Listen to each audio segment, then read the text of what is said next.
Hey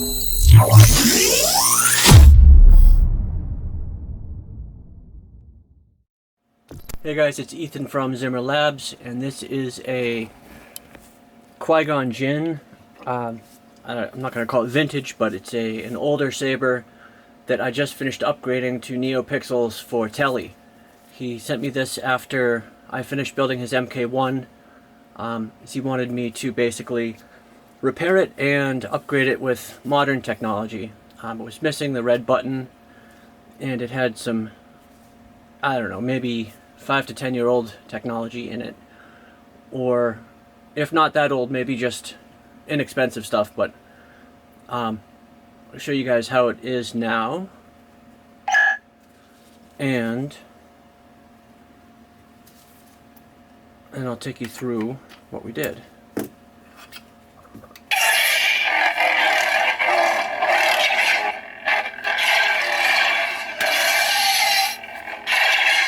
Really nice and loud and sensitive and bright.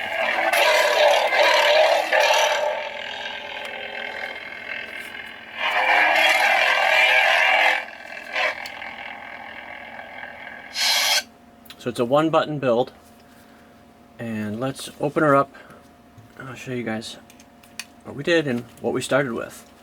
I should have done some before and afters. I didn't think of that, but forgot to do that.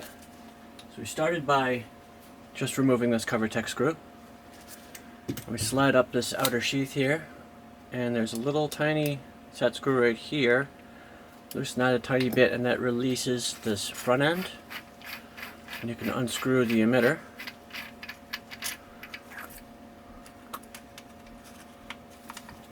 And then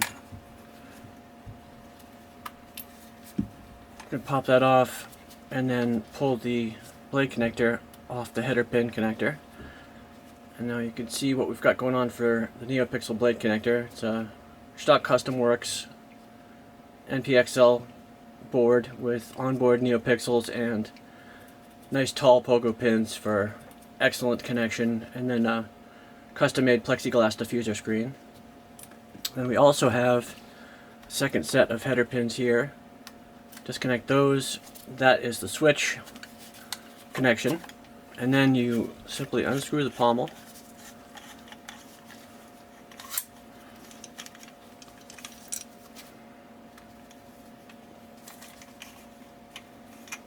and you can slide out the entire chassis. I'll show you guys what we started with as far as parts goes.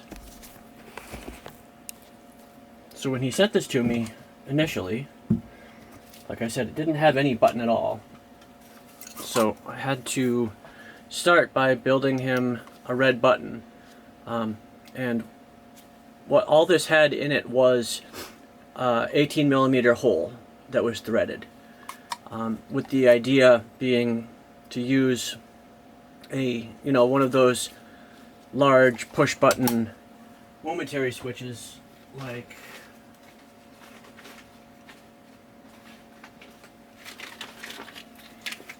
something like this.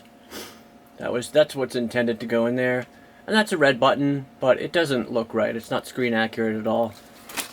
So I built this to go into the hole that exists, but it's nice and screen accurate. It is a momentary switch, tactile switch. I used a bolt to mount it. Let's see if we find a bolt so I can show you guys. So that switch right here and this bolt have the same outer diameters.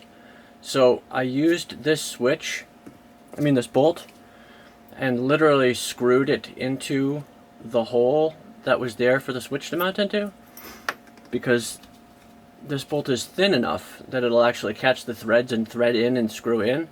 So once I did that, that reduced the diameter of the switch hole by 2mm or so, maybe 3, and that was enough for me to mount this. I'm not going to pull it out, but to mount the housing that this momentary switch is mounted into. And then I mounted a red button to the top of it. And as you can see, it's got really excellent action. Nice and responsive.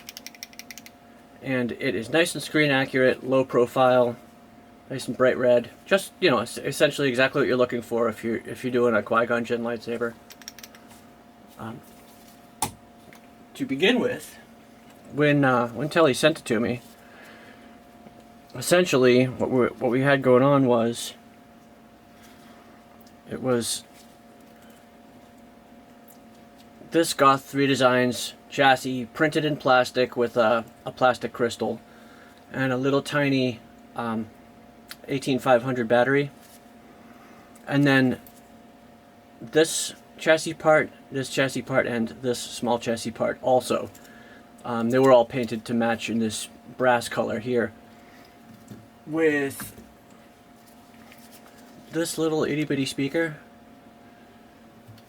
and this little itty bitty Pico crumble soundboard and this super bright single color green LED heatsink module for the blade. And basically I wanted to try to upgrade all of these components. This was the main goal here, was to just upgrade everything as far as was humanly possible within the restrictions that this hilt, you know, has for us. The reason why I expect it was initially built this way using these parts is because, as you can see, the internal diameter of this hilt is tiny. I mean, that is the diameter of the inside of this hilt, with the exception of down here by the pommel. It gets nice and wide.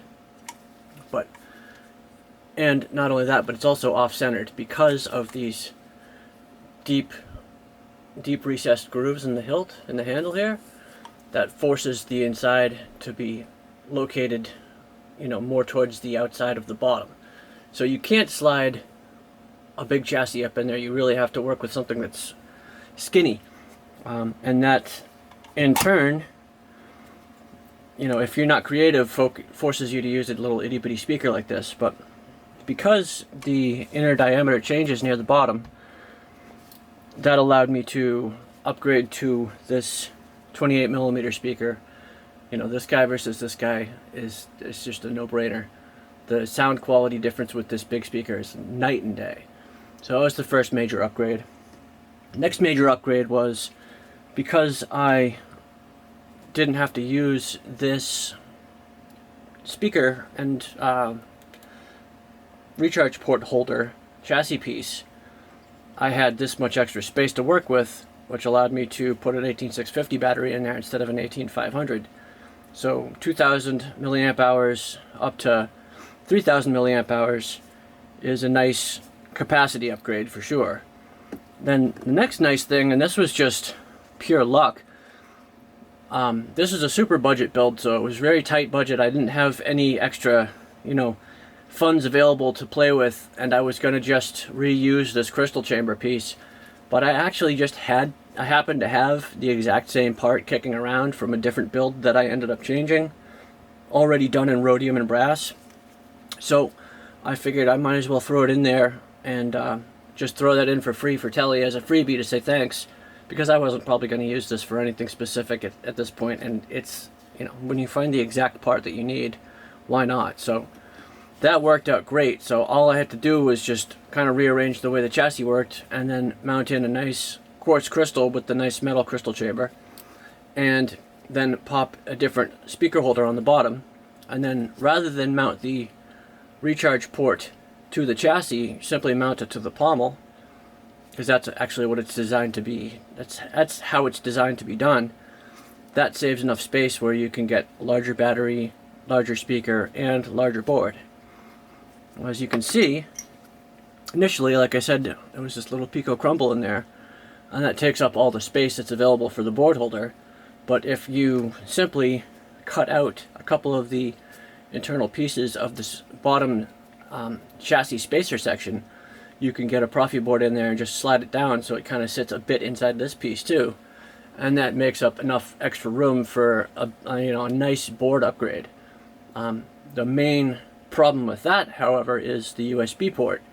Because the USB port sits at the top and faces straight up vertically, you're never going to be able to get access to it to be able to reprogram this guy without, popping it out, ungluing it, or whatever. So rather than doing that, for ease of use for future, future repairs or modifications or customizing, I figured it made more sense to just swap the USB port out for a different USB port and mount it at I'd say a 50-degree angle. So now that's nice and easy to plug into, because that's access is, it's looking straight out basically. So now it's got a nice removable modular chassis, easy to access. You can, gain access to the SD card through the USB port, and your capacity, your runtime, and your sound quality is massively upgraded. Let's put it all back together right quick. I'll show you guys how it works.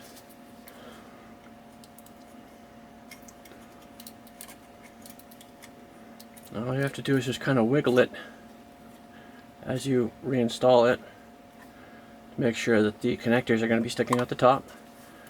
And then when you get to the speaker, you have to twist it around so that everything's lined up because of the way the inside of that hilt is, and then it will fit all the way in there. And it sits about 3/8 of an inch deep. There's just enough room in there so that the wires and the recharge port don't hit the speaker and distort anything. And the next thing that's tricky is you want to pre-twist this a bit before you screw it on, so that way when you're screwing it on, you're not twisting up the wires, you're untwisting the wires. Otherwise, you run the risk of breaking the wires that go to the recharge port, and then you'd have to resolder them. Which is not the end of the world, but not something you want to do if you don't have to. Now, the way this was initially done, as you guys can see, is there is a piece of matching matte colored black plastic sheeting, maybe, I guess you'd call it, that goes right here. And that actually covers this hole where the crystal chamber is lined up behind. So in order to see the crystal chamber on this guy, all you have to do is slide up this section, and there's your crystal reveal without having to actually open the lightsaber. It's small, you don't get a great view, but it's cool, it's a good idea. I dig what the initial installer did there. And then if you wanted to, you could do this. If you made this cutout go down another 1/4 of an inch, you actually probably could get SD card or USB access there too. Yeah, it would actually work. As you can see, the USB is right there, so with just a little bit more of a cutout, you could do USB access there as well. So you could do all that without actually having to take the chassis out. But that's not something that Telly gave me the go-ahead for, so I didn't do that. So to reassemble, we'll just pop the cover tech back on, tighten it down, connect up the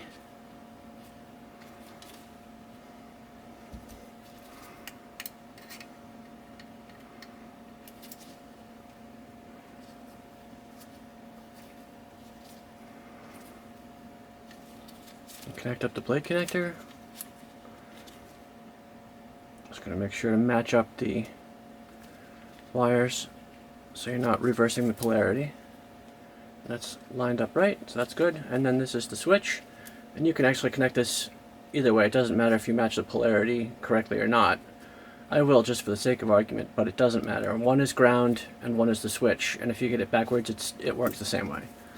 So that's all reconnected, and now all you have to do, stick the connector back into the emitter, push the wires up and in, and screw the emitter down. And actually, I did that in the wrong order, so we're going to loosen up this cover tech knob again and retighten this set screw up here.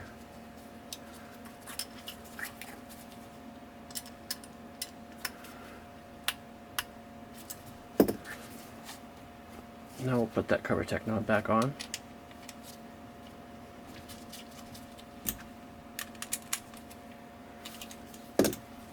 And swing the kill key to the on position and booyah!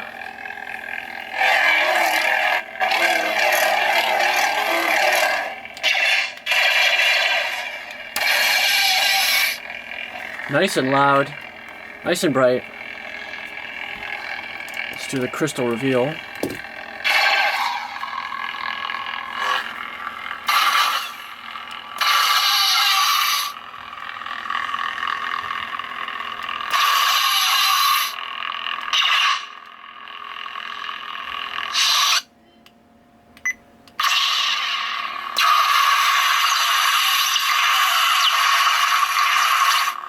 Not bad.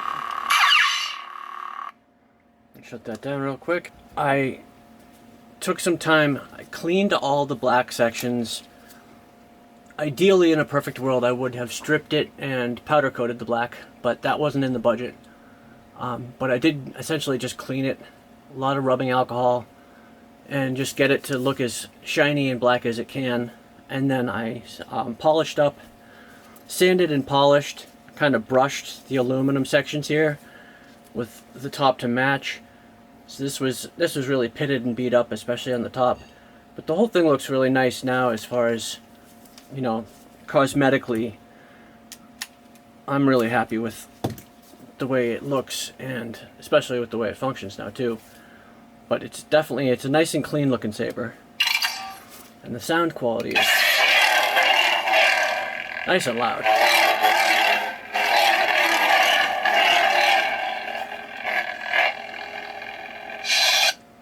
Now, with this being a one-button saber, sometimes with Qui Gon's it's hard, but sometimes you can squeeze a second button in on the backside, maybe like right here. But there's no really a lot of good places to put a second button, so that's where the one-button prop setup comes in really handy. With the proffieboard, you just change the prop to the SA22C, and the way it works is it's just one press for on, long press for off, and then toggle to the next blade is a semi-long press and release.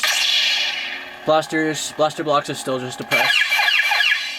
You can do force effects by pressing and holding.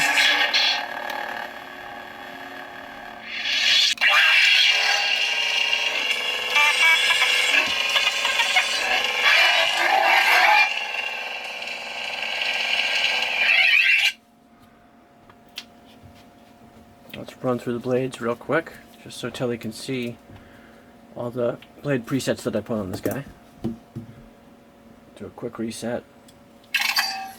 So the first blade is a muted green.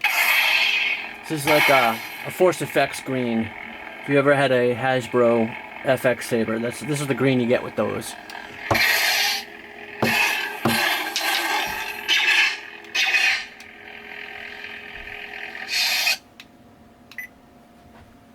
Next up, we've got a bright green.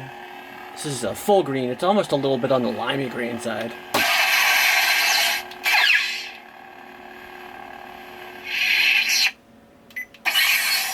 It's a green turbine blade.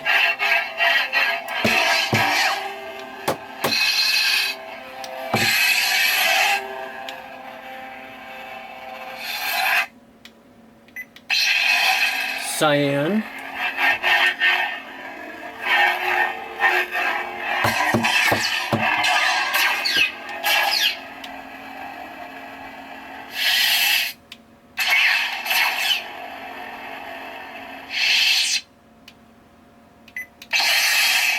Bright blue. Actually, this is a cool blue, not bright blue.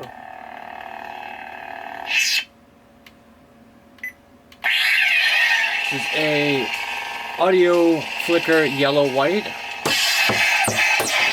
Blue accents.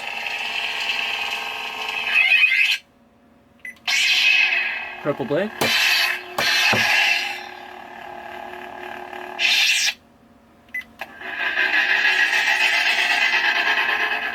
Green Tron blade or color cycle blade.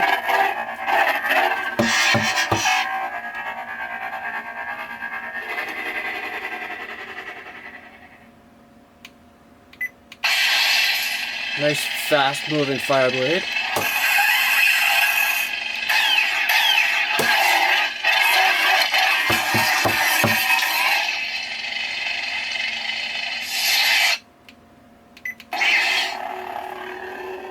POV blade.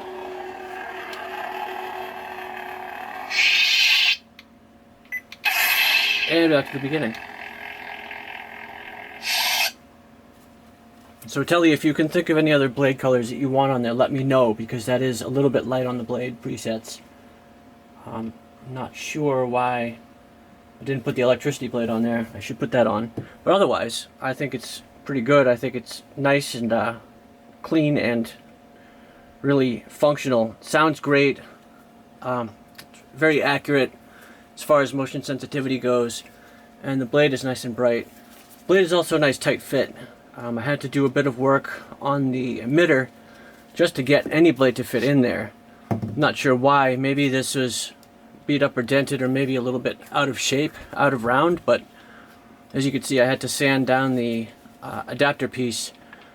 But it's a nice snug fit. It's not hard to press in there. It was initially, but it's a nice snug fit. And the blade is 7/8 inch, the dual strip Neopixel. And that's about it. So I hope you like it. Let me know. If you have any questions or anything you want me to change or add or tweak, let me know. And of course, thank you for letting me do the upgrades.